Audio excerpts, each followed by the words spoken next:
ყველა მშობელმა უნდა იცოდეს, რატომ იგვიანებს კბილი, რატომ არ ამოდის.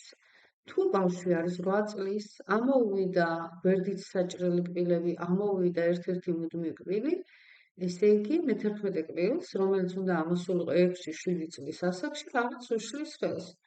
აუცილებლად ვიღებთ რენტგენს და ხედავთ რა უშლის ხელს.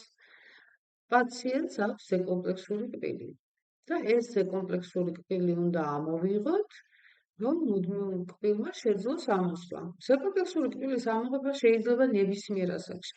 6, 7, 8 წლის ასაკში შეგვიძლია ამოვიღოთ და არ ველოდოთ უსასრულოდ, რომ ეს კბილი მოსაცვლელი აქვს და თავისით მოიცვლის.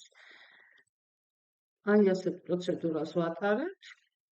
აქ დამაგრებული აქვს ღილაკი, იმ შიგნით ჩამალულ კბილზეც დამაგრებული აქვს ღილაკი და მხოლოდ ამის მერე ველოდებით, რომ კბილი ამოვიდეს.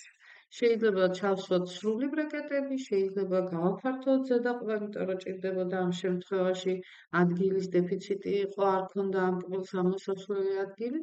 სხვა ყველა პროცედურა შეგვიძლია დავამატოთ, რაც ჭირდება პაციენტს, მაგრამ ყველაზე მთავარი, ყველაზე მნიშვნელოვანი არის ის, რომ სასწრაფოდ აღმოვაჩინოთ პრობლემა, რატო ვერ ამოდის ეს კბილი და მიზეზი იყო ზეკომპლექსური კბილი. როგორც კი მოვაცილეთ ზეკომპლექსური კბილი, სასწრაფოდ მივიღეთ აი ასეთი დადებითი შედეგი.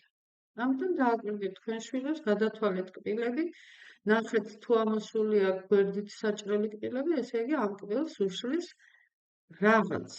და იღებთ რენტგენს და ამოღებთ რა არის ეს რაღაც. შეიძლება იყოს ზეკომპლექსური კბილი, შეიძლება იყოს სხვა რამ, აღარ ჩამოთვლი, ჯობია გადაიღოთ რენტგენი და შეამოწმოთ.